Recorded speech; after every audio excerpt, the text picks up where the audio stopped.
Hey, it's Dr. John Terry, the Black Belt Leader, and welcome to the Black Belt Leadership Podcast. Each week, I'm sharing tips, tools, insights, and resources to help you become a better version of who you are and what you do. Now, in this particular episode, I want to spend a few minutes talking about thinking. Not what you think, not why you think, but how you think.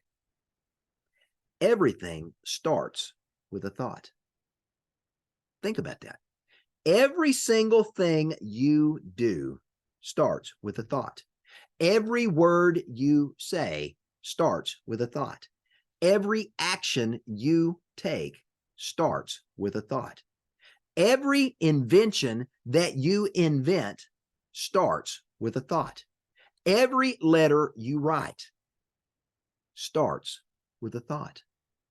From the time you open your eyes in the morning to set up in the bed, take the first few steps to the bathroom, to go sit down at the breakfast table and eat breakfast, to put on your clothes, to walk out the door, to get into the car, start the engine, drive to work, go through your routine for the day, take a lunch break, eat lunch, drive home at the end of the day, turn on the television, veg for a little while, go in the backyard, play frisbee with the dog, go take a shower, brush your teeth, and get ready to go to bed.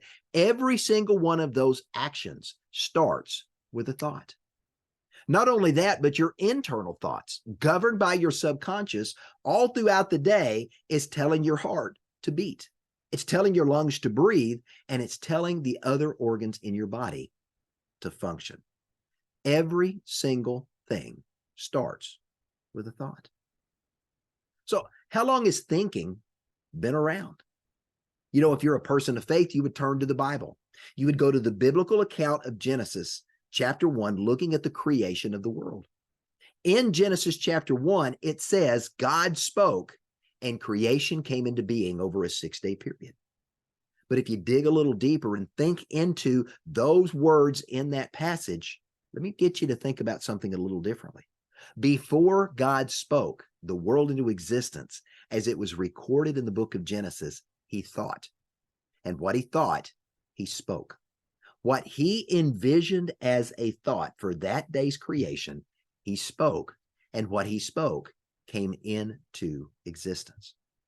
Now, even if you're not a person of faith and you don't believe that any of the story of the book of Genesis is true, go back to our early tribal ancestors in the early formative years of humanity. They too thought, because if they didn't think about what it took to survive that day, we wouldn't be here as a species today. Even before there was a spoken language or the written word, our tribal ancestors thought. The words they later created, the language they developed, also was created by thought. Now, over the eons, those thoughts evolved, becoming much more complex than they were back then, when the only thought was survival for the day. And today, look at what we've done. We've risen to the pinnacle of all of the creatures that live here on the earth as a highly intelligent, specialized creature, unique in all the world. But even today, thousands and thousands of years later, everything still starts with a thought. It's baked into our DNA. Why? Because we are thinking creatures. And according to research from Cleveland Clinic, Stanford University, and other medical think tanks, you and I have, hear me, 60,000 thoughts on average every single day. Did you hear that number? 60,000 thoughts that go through our minds every single day. Many of those thoughts pass through our minds and we're never even aware those thoughts are passing. But it's no wonder if we're having 60,000 thoughts a day, at the end of the day, sometimes we're fatigued. Sometimes we're confused. Sometimes we've got a headache because 60,000 thoughts is a lot of thoughts to have in a single day. And to do that every single day, it's a lot of brain power. But when you dig into the data, it gets even more interesting. You know, somewhere between 90 and 95% of those 60,000 thoughts are repeat thoughts. Thoughts we had earlier the same day or the day before, the week before, the month before, but those thoughts continually repeat over and over again. Yeah, that's right. You and I are thinking the same things over and over again, all throughout the day after day after day. And when you dig a little deeper, out of those 90 to 95 repetitive thoughts that we have, of the 60,000 thoughts that go through our mind every day, around 75% of those thoughts are negative or limiting in nature or focused on failure. So if 75% of the thoughts that we're thinking again and again and again throughout the day are negative, limiting in nature, are focused on failure, is it any wonder we're not rising to our full potential? Is it any wonder we keep falling short, we keep limiting ourselves, and we keep missing the mark? Or we're so afraid to try, we never even make the effort. You know, this research gives insight to the immortal words of the legendary King Solomon, who penned a book, the Book of Wise Sayings, also known as the Book of Proverbs. And in that book, he said these words, "As a man thinketh in his heart, so is he." Now, when he was talking about thinking in the heart, he wasn't talking about our physical heart. He was talking about the seat of our emotions that sits in the very depths of our brain. So, as a man thinketh, as a woman thinketh, he or she becomes. And if 75% of the thoughts that you and I are thinking every single day are negative, limiting, are focused on failure, and those same thoughts are continually being recirculated through our minds all day, every day, guess what? Those thoughts are going to garner our focus and our attention. And if our focus and our attention is on what's holding us back, what's limiting our growth, and we're only seeing the negative, that, according to real life management, is going to influence our attitude, our beliefs, and our choices. It's cause and effect. It's choices and consequences. Now, this research and the other studies that support it give even more credence to an observation of one of my mentors, Tony Robbins, who says, "Where your focus goes, energy flows." Now, think about that for just a moment. When your focus goes negative, or you're focused on failure, that's where your energy goes. That's where you're going to take action. If you're focused on the negative and you're focused on failure and you're focused on what's holding you back, here's what happens. Your mind literally views the world through a negative filter or a negative lens. It prohibits and hinders you from the ability to see and seize endless opportunities that are around us all the time. When negativity, when failure becomes the positive dominant thinking in our thoughts, here's what happens. It triggers that fight or flight or freeze response in the brain that says, "Danger, danger, Will Robinson, you've got to get away." And as a result of that, we retreat from life. Rather than even trying, we've already made up our mind we're going to fail. There's too many obstacles in the way, so we end up living far below our potential. Because when your mind is filled with negative thoughts, that becomes the primary focus of your thinking. You end up spending your life telling yourself, "I can't." And if your focus and your attention is on why you can't, that's what you believe, that's how you're going to act. It's a recipe for living life far below your potential. But here's an even bigger problem. You and I, we spend up to 95% of our lives on autopilot, doing the same things the same way we've always done it. Why? Because we're thinking the same thoughts we've always thought over and over again. Do you see the connection? As you think, you become.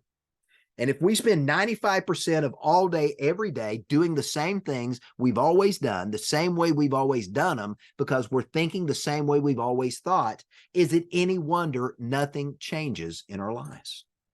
When we're spending 95% of our day going through the same routine again and again and again, oblivious to what's going on around us, we're not consciously aware of what we're thinking or why we're thinking the way we're thinking. And more importantly, we're not consciously aware of how we're thinking. Becoming aware of how you think is going to shape what you think, and why you're thinking that way. It's not the what, it's not the why, it's the how. Now, one of the black belt principles I teach in the black belt leadership model, you hear me say often on this podcast, and if you read any of the content I've written, you'll read it in my written words. And it's taken directly from the words of King Solomon in Proverbs. As you think, you become. And once you stop thinking, you stop becoming. Now, let me build on that. To think, by definition, is to direct your mind towards someone or something, or to think is to use your mind to actively connect ideas. I love studying history and I love ancient Greek philosophy. And if you look at ancient Greek philosophy, the Greeks were dedicated to focusing on improving the quality of their thinking. In fact, the words "know thyself" were etched in a column at the ancient Greek temple of Apollo at Delphi. Now, here's what the Greeks learned, and here's one of the principles that we teach in black belt leadership. You can only know yourself when you understand the how behind your thinking. It's about knowing or educating yourself to understand the how behind your thinking.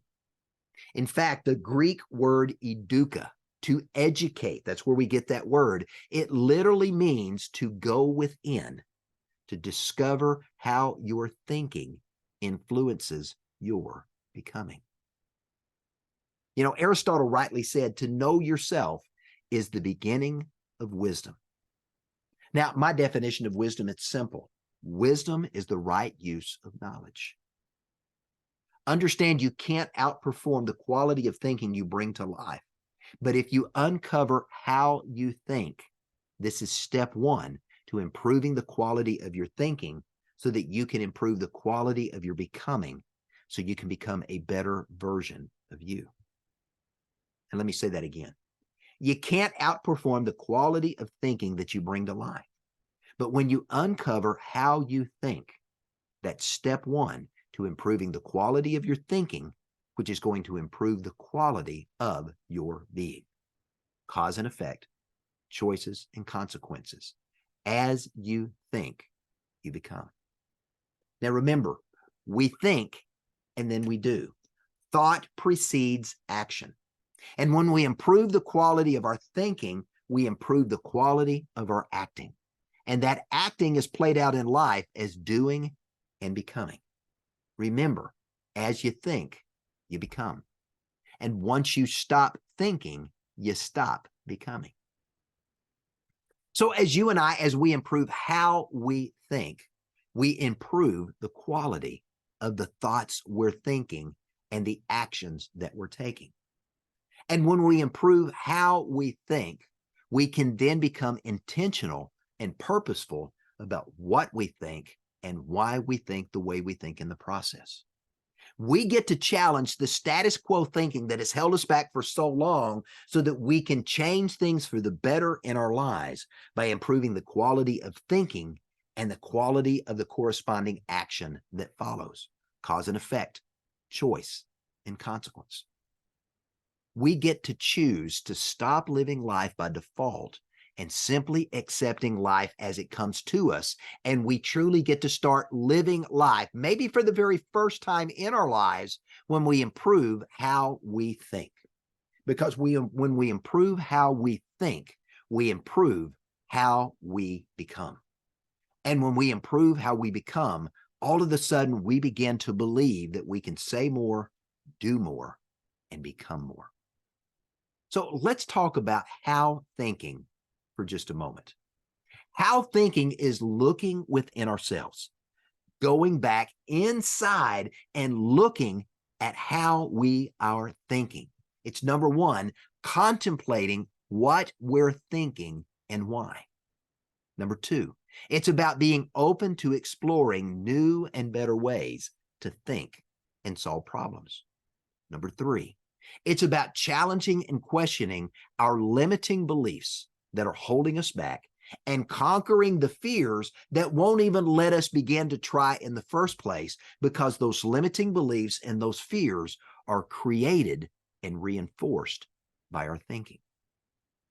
So if everything starts with a thought, and it does, then you and I need to pay attention to how we're thinking, because our how is going to influence what we think and why, and how we ultimately behave, because thought precedes action.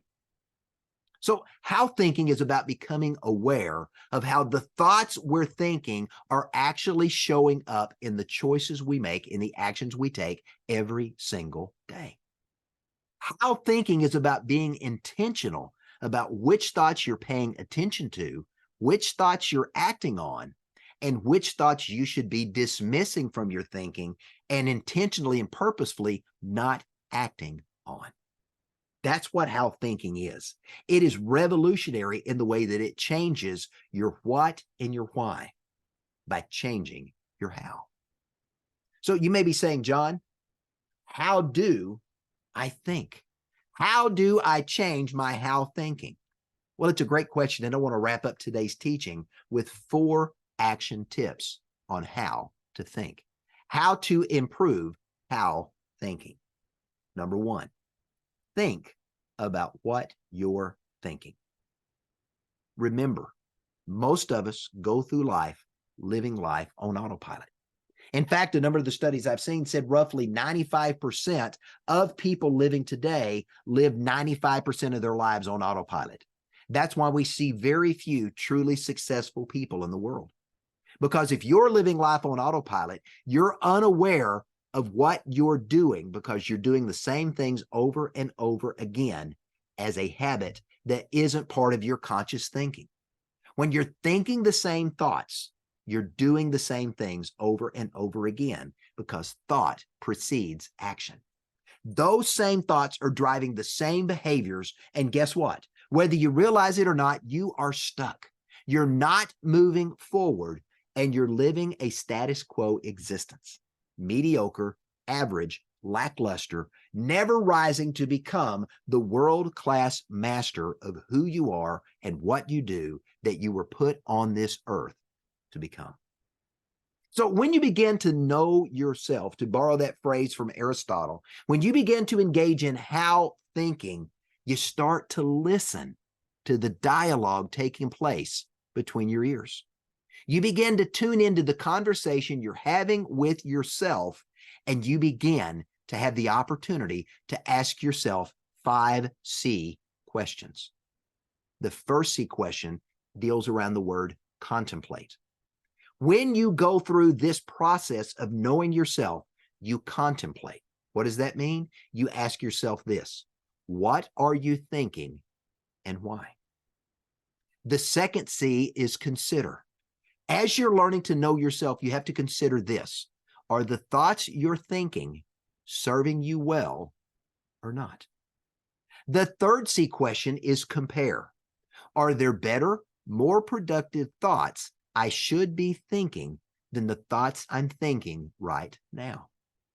The fourth C question has to do with challenge. What am I focusing on? Why am I focusing on these thoughts if they aren't serving me well and moving me forward and helping me become more successful?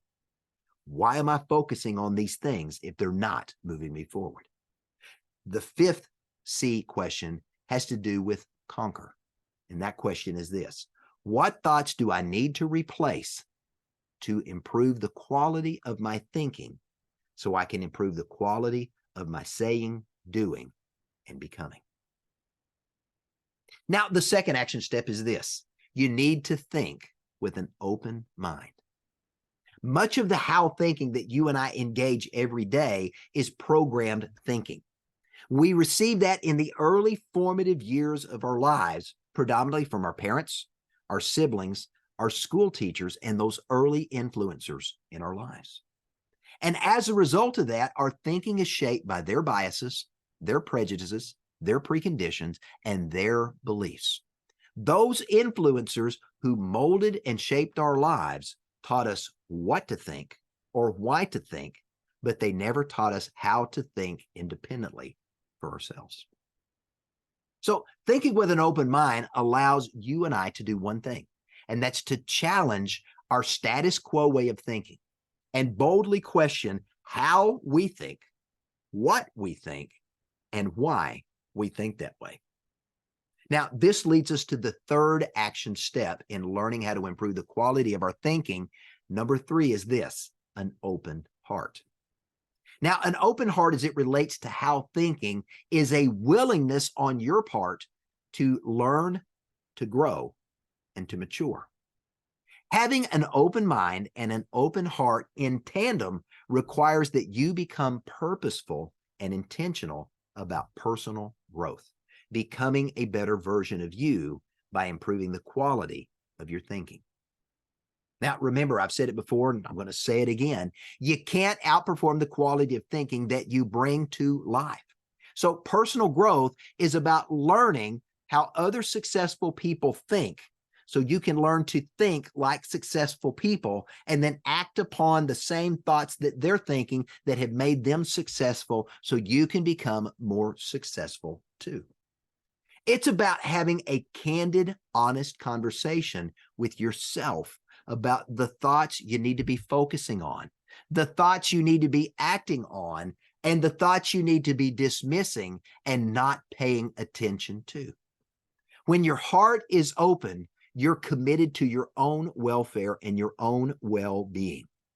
And when you are committed to your own welfare and your own well-being, you are able to choose the thoughts that best serve your welfare and your well-being, so you can focus your attention there. Now, lastly, number 4, how thinking requires that you have an open commitment to change. Number 4, an open commitment to change. Now, that means that you're not just learning, because we have to learn to improve the quality of our thinking. Knowledge is learning information. Wisdom is applying that the right way. That's part of the thinking process. But here's what has to happen when you make that open commitment to change. It's not just learning, which we have to do as part of personal growth. It's also about unlearning a pattern of behavior that isn't serving you well. Unlearning limited thinking, negative thinking, focusing on failure. Unlearning how to do those things and learning or relearning a new pattern of thinking that does. You want your thinking to serve you well, to give you the opportunity to see and seize all the possibilities that are before you, so that you can step into the greatness of who you are, become a world-class master of who you are and what you do, to discover, develop, and deploy your black belt leader within. But that can only happen when you're willing to learn, unlearn, and relearn. So how thinking demands that we go back to those 5 C's we previously shared and then act on what we've learned and discovered, as we're continually asking ourselves those 5 questions as we're developing a better how method of thinking. Now, let me just go ahead and be honest. Habits are hard to break. But guess what? You learned a habit. And if you learned a habit, you can unlearn a habit. If you had a habit that you unlearned that you should be doing, you can relearn to do that again. It's like when you were in high school and you ran track. And then after you graduated high school, you quit running. Well, guess what? You can relearn how to run cross country and do it again.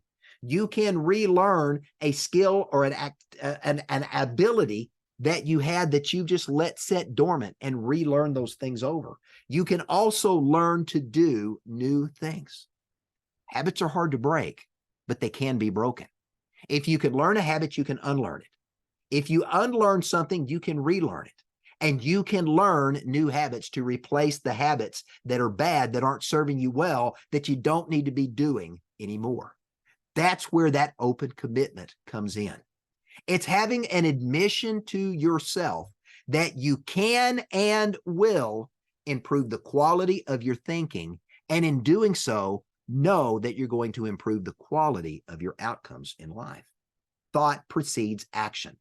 And if you're going to improve the quality of your thinking by learning, unlearning, and relearning, then guess what? You're going to improve your outcomes in life because your how thinking is going to reshape what you think and why you think it, because you're going to see the world in a different way. Remember, as you think, you become. Once you stop thinking, you stop becoming. So let me leave you with this. Stop thinking the same old way you've always thought. And guess what's going to happen? You're going to stop experiencing the same outcomes you've always experienced. Nothing changes in your life until something changes. Once you stop thinking the same old way, you're going to stop becoming the same way you already are. Do you get that? Start thinking in a new, better, and more successful way, and you're going to start experiencing a new, better, and more successful outcome. It's cause and effect. It's choices and consequences. One last thought, and we'll wrap up today's lesson. Life is a series of choices and consequences. You and I, we get to choose our choices, and the consequences we experience in life happen as a result of the choices that you and I make every single day. If you don't like the consequences you're experiencing in life, you got to do one thing. You got to go back and change your choices. But if thought precedes action, the question is, where do your choices come from?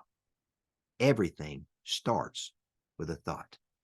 Change your thinking, you change your saying, your doing, and your becoming. I'm Dr. John Terry, the Black Belt Leader. Thanks for joining me for this Black Belt Leadership Podcast. Have a great day.